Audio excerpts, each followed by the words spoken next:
So చెప్పండి ముఖ్యంగా ఇప్పుడు హిందూ దేవాలయాల పైన మనం రీసెంట్గా చూసుకుంటే లాస్ట్ 1 ఇయర్లోనే హైదరాబాద్లో చూసుకుంటే మహానగరంలో చాలా ప్లేసెస్లో హనుమాన్ టెంపుల్ అవ్వచ్చు, దుర్గమ్మ టెంపుల్ అవ్వచ్చు, ముత్యాలమ్మ టెంపుల్ అవ్వచ్చు, ఇప్పుడు కట్టమైసమ్మ టెంపుల్ అవ్వచ్చు, లేదంటే మొన్న నాచరం దగ్గర శివాలయం దగ్గర అవ్వచ్చు, ప్రతి ఒక్క కావచ్చు ఇక్కడ హిందూ టెంపుల్ మీద నాగరంలో హనుమాన్ టెంపుల్ హనుమాన్ విగ్రహమే కావచ్చు, మొన్న ఛత్రపతి శివాజీ గారి విగ్రహం కూడా కాల్చడం కావచ్చు. ఇట్లాంటి కార్యక్రమాలు కాంగ్రెస్ గవర్నమెంట్ రావడంతోనే ఇట్లాంటి కార్యక్రమాలు జరుగుతుంది.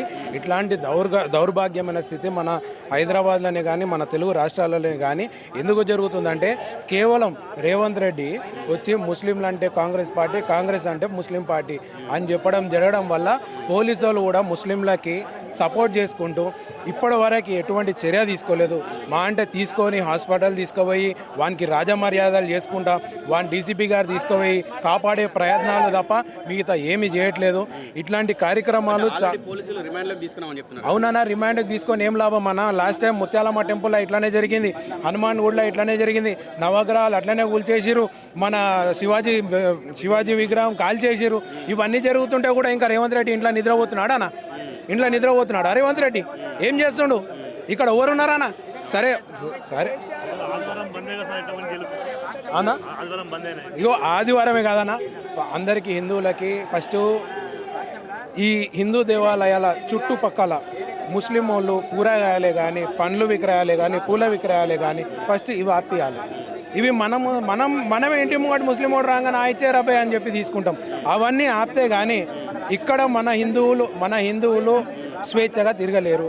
ఇంకొక విషయం, ఇట్లాంటి కార్యక్రమం, ఇట్లాంటి దౌర్భాగ్య స్థితి మళ్ళీ ఇంకోటి అయింది అంటే ప్రతి ఒక్కళ్ళు అక్కడ మీ చుట్టుపక్కల ఉన్న మసీదుల మీద, దర్గాల మీద ఖచ్చితంగా దాడి చేసి కూల్చే వరకు హిందువులు ఎవరు నిద్రపోవద్దన. అంటే మొత్తంగా ముస్లింలని మొత్తంగా ప్రతి ప్లేసెస్లో కూడా బాయ్కాట్ చేయాలంటున్నారు. ఖచ్చితంగా బాయ్కాట్ చేయాలన్నా, ఖచ్చితంగా బాయ్కాట్ చేయాలి. వాళ్ళ వల్లనే ప్రాబ్లం అవుతుంది. యాక్చువల్లీ మన ఇండియా సెక్యులర్ కంట్రీ అనుకుంటా మన హిందూ రాష్ట్రాన్ని మొత్తం సెక్యులర్ కంట్రీ చేసి పడేసారు. అసలు అందరూ హిందువులు ఏకమైతే సెక్యులర్ కంట్రీ కాదన్నా, హిందూ రాష్ట్రం హిందూ దేశం అవుతుందన్నా. ఖచ్చితంగా హిందూ దేశం. ఏం చేయాలంటారు ఆయనని? ముస్లిం ఫస్ట్ ఆఫ్ ఆల్ చుట్టుపక్కల ఉన్న రోహింగ్యా ముస్లింలనే కానీ, ఇంకా వేరే ముస్లింలనే కానీ, పాకిస్తాన్ నుంచి వచ్చి ఇక్కడ ఉన్న ముస్లింలనే కానీ అందరినీ కనిపెట్టి వాళ్ళని ఫస్ట్ వాళ్ళ ఊర్లకి, వాళ్ళ పాకిస్తాన్కి, వాళ్ళ పాకిస్తాన్కి పంపిస్తే హిందూ దేశం బాగుపడుతుందన్న. మేము ఎవరిని చంపదలుచుకోలేదు, మేము ఎవరిని దాడి చేయదలుచుకోలేదు. మేము ఒకటే చెప్తున్నాం, మమ్మల్ని మంచిగా బతకనియరి, మేము వేరే వాళ్ళని మంచిగా బతకనిస్తాము. మా హిందువులను మంచిగా బతకనియరి, మమ్మల్ని బతకనియకపోతే మేము మిమ్మల్ని కూడా బతకనియము. ఊరికి ముస్లిం వాళ్ళు అనేది ఉండకుండా చేస్తాము అనేది మా హిందూ నుంచి మేము తీసుకున్న గట్టి ఇదన్నా. ఖచ్చితంగా ఇప్పుడు ఏవైతే ఈ ఘటనలు ఏవైతే జరుగుతున్నాయో వాటి అన్నిటిపైన కూడా ఎవరైతే దాడి చేసిన వ్యక్తి పైన ఇతని మతిస్థీమతం లేదని చెప్పి మనకు ఏంటంటే ప్రభుత్వానికి, పార్టీలకు కావచ్చు, లేకుంటే కోర్టులకు కావచ్చు, ఇది ఒక సాంప్రదాయంలాగా సాగుతూ ఉంది. ఏం చెప్తారు అన్న? నిన్న జరిగిన విషయం నేను చెప్తా. ఇక్కడ జరుగుతున్నాక పోలీసు వాళ్ళు వచ్చి కాపాడి తీసుకొని పోయారు, హాస్పిటల్ తీసుకుపోయారు. హాస్పిటల్ దగ్గర మేము నార్మల్గా పోయి శాంతియుతంగా ధర్నా చేస్తున్నాము. ఒక పోలీస్ అతను వచ్చేసి ఆయనకి మతిస్థిమితం లేదు అని చెప్పేసి చేతులు ఇవ్వట్టి అందరికీ ఒక సూచన ఇచ్చిండన. అంటే పోలీసు వాళ్ళు ఏమనుకుంటారు తెలుగు అంటే హిందువులు అందరూ లంగగాలు అనుకుంటారా, దొంగగాలు అనుకుంటారు, ఏమనుకుంటారు అంటే నువ్వు లోపల డాక్టర్ని అడగందే నువ్వు బయటకు వచ్చి ఎట్లా చెప్తావు భయ్? నువ్వు బయట నిల్చాను బయటకు ఎట్లా వచ్చి చెప్తావు భయ్? నువ్వు హిందూ మతిస్థిమితం లేదని ఎట్లా చెప్తావు? నీకు తెలివి లేదా? నువ్వు హిందువు కాదా? బొట్టు పెట్టుకొని ఉన్నాడు కానిస్టేబుల్, బొట్టు పెట్టుకొని ఉన్నాడు, వాడిని తెలివి లేదా? రెచ్చగొట్టే విషయాలు కాకపోతే ఇంకేందన్నా పోలీసు వాళ్ళు రెచ్చగొడుతున్నా హిందువులని. ఫస్ట్ ఆఫ్ ఆల్ హిందువులు రెచ్చిపోతలేరు, పోలీసు వాళ్ళు రెచ్చగొడుతుర్రు. మేము శాంతియుతంగా ధర్నా చేస్తుంటే కూడా మా మీదకి వచ్చి దాడి చేస్తున్నారు పోలీసు వాళ్ళు. అన్న, ఇది రేవంత్ రెడ్డి ఫెయిల్యూర్ అని చెప్తాను. రేవంత్ రెడ్డి ఒక అధికార దుర్వినియోగం చేసి, ఒక అధికారంలో ఉండి, ఒక గౌరవప్రదమైన ఒక సీఎం పొజిషన్లో ఉండి, ఒక సింహాసనం మీద కూర్చొని ఇవాళ ముస్లింలను రెచ్చగొట్టే విధంగా కాంగ్రెస్ అంటే ముస్లిం అంటే కాంగ్రెస్ అని ఏదైతే స్టేట్మెంట్ ఇచ్చిండో ఆ స్టేట్మెంట్ ఇచ్చినప్పటి నుంచి దాడులు ఎక్కువ జరుగుతున్నాయి. అంటే వాళ్ళ ధైర్యం ఏంటంటే హిందువుల మీద దాడి చేసినా, దేవాలయాల మీద దాడులు చేసినా, హిందూ దేవీ దేవతల మీద దాడులు చేసినా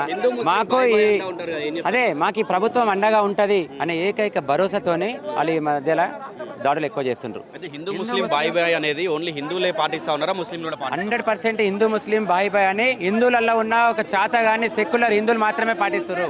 కట్టర్ హిందువులు ఎవడు మాలాంటి వాడు పాటించాడు. హిందూ ముస్లిం ఎప్పుడు బాయ్ బాయ్ కాదు. హిందూ ముస్లిం ఎప్పుడు బాయ్ బాయ్. మన మనోభావాలు దెబ్బతీసే విధంగా, మనల్ని కించపరిచే విధంగా, మన దేవాలయాల మీద దాడులు, దేవీ దేవతలను దూషించడు, ఇవన్నీ ఒక పరిపాటి అంటే వాళ్ళకు రెగ్యులర్గా ఒక యాక్టివిటీస్ అయిపోయినాయి.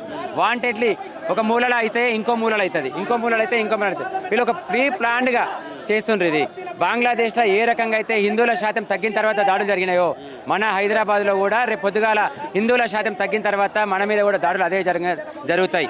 ఇది ప్రభుత్వాలు మనల్ని కాపాడాయి, పోలీసులు మనకు సపోర్ట్ చేయరు. హిందువులారా ఒకటే ఒక గుర్తుపెట్టుకోండి, మన సేఫ్టీ మనదే, ఇది దేశం మనది, ఈ ధర్మం మనది. మనందరం కూడా కలిసికట్టుగా ముందుకు రావాలి. మన మీద దాడి జరిగితే ప్రతి దాడే మనకు శరణ్యం. ఖచ్చితంగా ఒకటి మనల్ని చంపనీకి వస్తే కనీసం నువ్వు ఒక్కరినన్నా ఇద్దరన్నా చంపి నువ్వు సావు, అది శరణ్యం. అంతకుమించి ఏ ప్రభుత్వాల మీద మనకు భరోసా లేదు. ముఖ్యంగా ఈ రాష్ట్రంలో కాంగ్రెస్ ప్రభుత్వం అధికారంలోకి వచ్చినప్పటి నుంచే దాడులు ఎక్కువ అవుతున్నాయి. ఇది వాళ్ళకు సీఎం రేవంత్ రెడ్డి ఒకటి చెప్పిండన్నా, నాకు మల్కాజ్గిరి రాజకీయ భవిష్యత్ ఇచ్చిండని చెప్పిండు. మరి ఎడికి పోయినా ఇప్పుడు మల్కాజ్గిరి గడ్డ మీద జరుగుతుంటే ఏం బీక్తున్నానా సీఎం రేవంత్ రెడ్డి? మల్కాజ్గిరి కాదండి, ఇదే అమ్మవారి దయ వల్ల వాడు ఎంపీ అయ్యిండు ఇక్కడ. ఇదే అమ్మవారి దయ వల్ల ఇవాళ వాడు సీఎం అయ్యిండు. ఈ అమ్మవారికి ఎన్నో రకాలుగా ఇబ్బంది అయినా కానీ పట్టించుకోవట్లేదు. ఒక్క స్టేట్మెంట్ ఏదన్నా ఇప్పటిదాకా అధికారులు లేరన్నా, ఇప్పటిదాకా ప్రజాప్రతినిధులు లేరన్నా.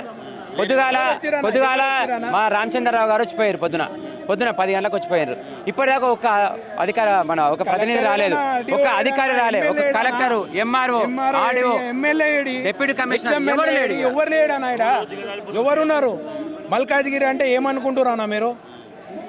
అన్న మల్కాజ్గిరి అంటే అతి పెద్ద పార్లమెంట్ అన్న, మన ఇండియాలోనే అతి పెద్ద పార్లమెంట్ మనది. ఇట్లాంటి దానికే ఇక్కడ ఉన్నది ఎడ్యుకేటెడ్ పీపుల్స్. ప్రభుత్వం స్పందించకపోయినా అందరూ కూడా మైండ్లలో పెట్టుకున్నారు. అవసరం వచ్చినప్పుడు ఆల్రెడీ అతన్ని పోలీసులు రిమాండ్లోకి తీసుకెళ్లారు, పోలీసులు తీసుకుపోయింది. మీరు ధర్నా చేపడతా ఉన్నారు, ఏం చెప్పదలుచుకున్నారు? మీరు డిమాండ్ ఏంటి? మా డిమాండ్ ఏంటంటే వాడిని అరెస్ట్ చేసారు. మంచి ప్రశ్న అడిగారు మీరు. వాడిని అరెస్ట్ చేసారు, వాని మీద ఒక 5-6 సెక్షన్లు వేస్తారు. వాడిని కోర్టుకు తీసుకుపోతారు, ఆ నుంచి జైలు పట్టుకుపోతారు. ఒక వారం రోజులు వినండి, ఒక వారం రోజుల్లో వాడు జైలు ఉంటాడు, 10 రోజులు జైలు ఉంటాడు, మళ్ళీ బయటకు వస్తాడు. కానీ ఇది కాదు మేము సొల్యూషన్ అడిగేది. ఎప్పుడైతే బిఎన్ఎస్ఎస్ నుంచి ఇక్కడ వినండి, బిఎన్ఎస్ఎస్ నుంచి దర్యాప్తు జరపాలా. సెక్షన్ 217 నుంచి ప్రభుత్వం దగ్గర నుంచి ఒక శాంక్షన్ తెచ్చుకోవాలి. సెక్షన్ 217 నుంచి ప్రభుత్వం నుంచి శాంక్షన్ తెచ్చుకొని వాని మీద కేసులు బుక్ చేసి వాడిని లోపటేయాలి. అప్పుడు వాడు భూమి మీదకి మళ్ళీ రాడు, అంటే సమాజంలోకి మళ్ళీ రాడు.